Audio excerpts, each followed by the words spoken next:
தமிழ்நாட்டின் மாண்புமிகு முதல்வர் அவர்களுக்கு என்னுடைய அன்பும் வணக்கமும். என் பேர் கோபி நேனர், திரைப்பட இயக்குனராக இருக்கிறேன். என்னுடைய கிராமம் காட்டூர் கிராமம்.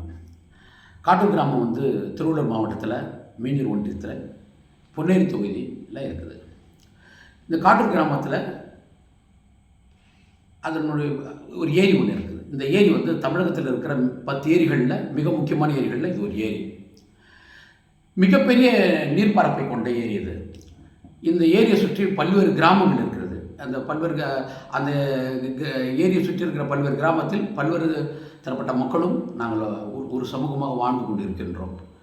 எங்களுடைய எல்லா பெரும்பான்மையான எங்களுடைய வாழ்க்கை ஆதாரமே விவசாயம் தான். இந்த ஏரி நீரை நம்பி தான் அந்த பல்வேறு கிராமங்கள், அங்கே இருக்கிற உழவுக்குடி மக்கள் எல்லாருமே இந்த ஏரியை நம்பி தான் இருக்கிறோம்.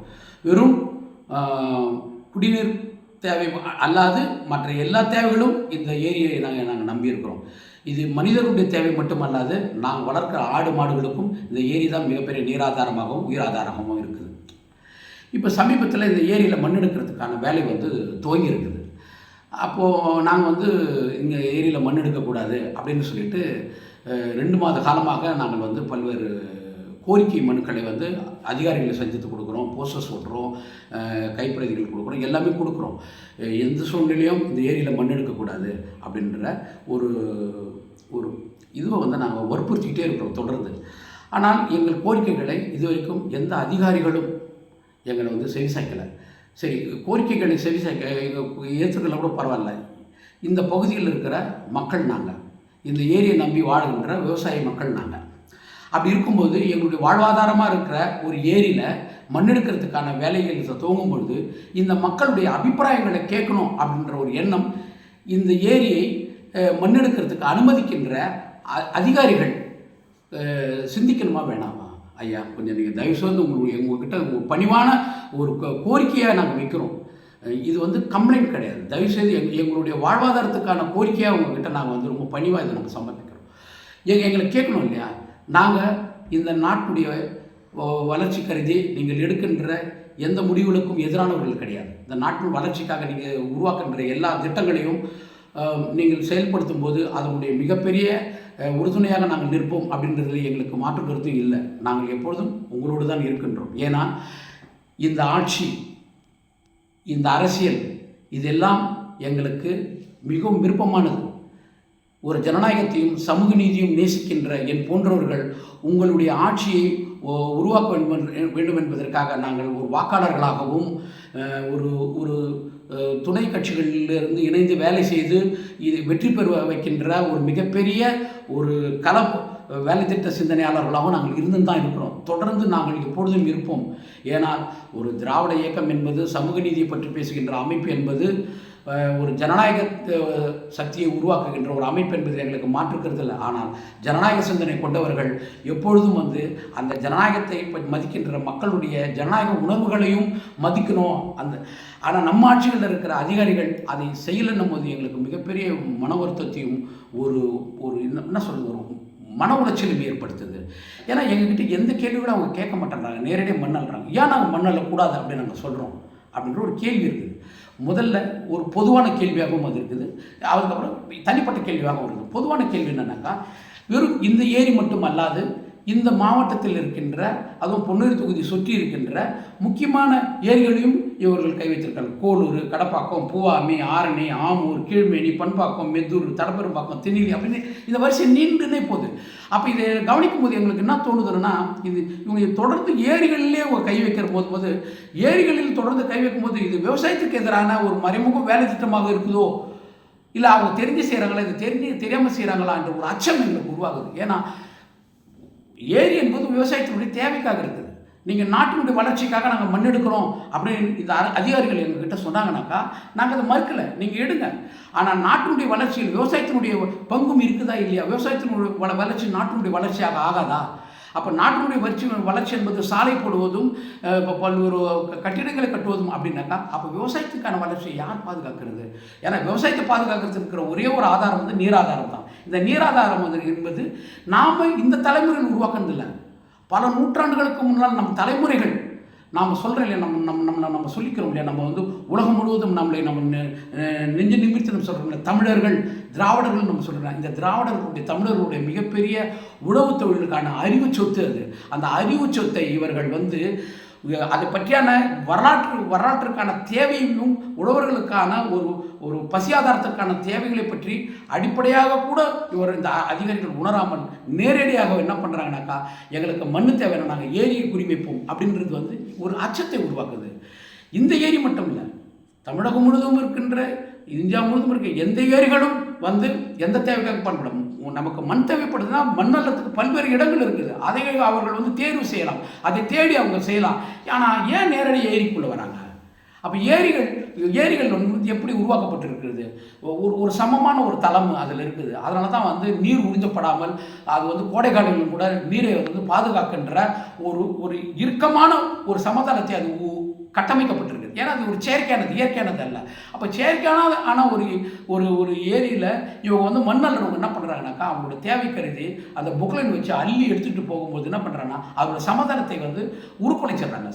அதனுடைய சமதளம் உருக்குலைஞ்சிட்டாலே நீர் வந்து தேங்கி நிற்பதற்கான ஒரு ஆதாரத்தை இழந்து பூமிக்குள் நீர் போயிடும்.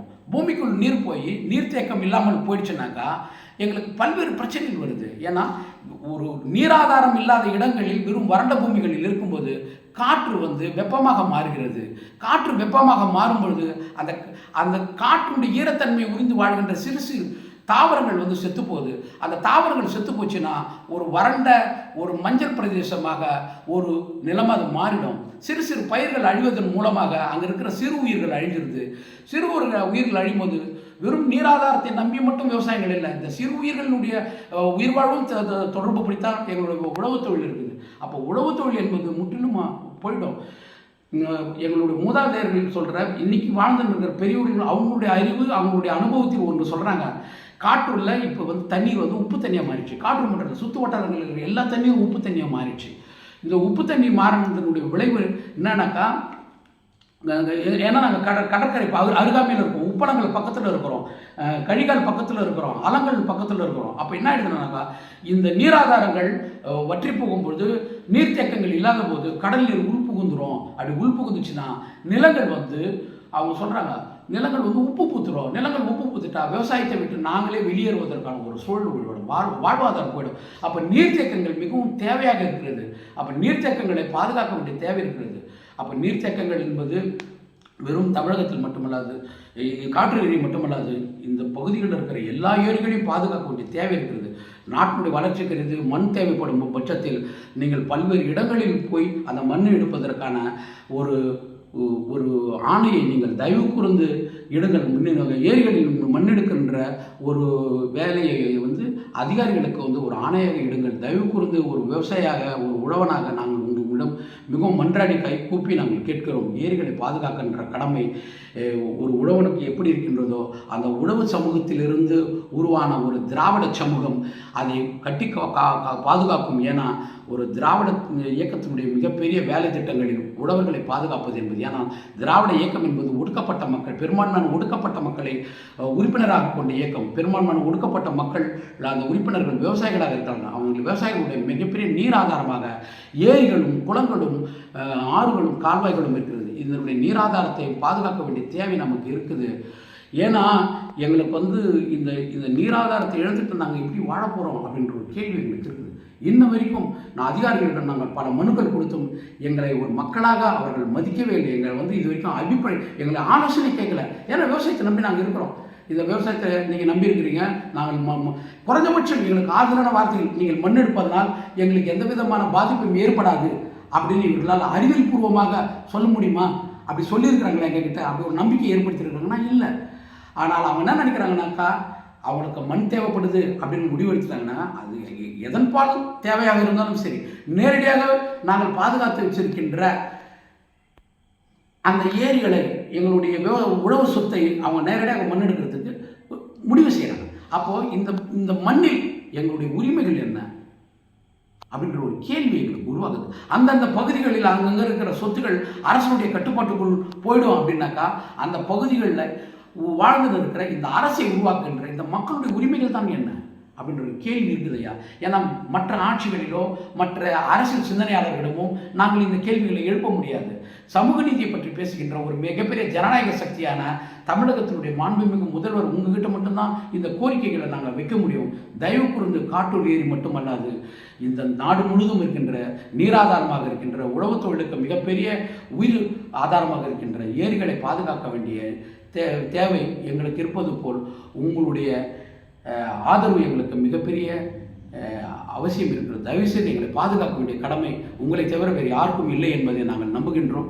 அதனால் ஏரியை பாதுகாக்க எங்களுக்கு உறுதுணையாக ஒரு தோழராக நீங்கள் இருப்பீர்கள் என்று நாங்கள் ஒரு சமூக நீதி தோழராக, ஒரு ஜனநாயகத்தின் தோழராக, உழவுத் தொழிலை பாதுகாக்கின்ற ஒரு மிகப்பெரிய தோழராக நீங்கள் இருப்புகின்ற நம்பிக்கை இந்த பதிவை நாங்கள் செய்கின்றோம். வேறு வழி இல்லாமல் நாங்கள் இந்த பதிவை செய்வதற்கான தேவை இது விரைவாக உங்கள் கவனத்துக்கு போகும் என்ற ஒரு நம்பிக்கை, வேறு எதுவும் இல்லை. ஏன்னா பல மனுக்கள் கொடுத்து விட்டோம். ஆனால் அது உங்கள் கவனத்திற்கு வந்ததா இல்லையா அப்படின்னு எங்களுக்கு ஒரு கேள்வி இருக்கும் பட்சத்தில் இந்த பதிவு இருக்கணும். தவறு எது இருக்கும் மன்னிக்கும். தமிழக முதல்வர்களுடைய பணிவான கவனத்திற்கு இந்த கோரிக்கை வைக்கின்றோம். நம்பிக்கையோடு இருக்கின்றோம். செய்திகளை உடனுக்குடன் தெரிந்து கொள்ள உடனே சப்ஸ்கிரைப் பண்ணுங்க.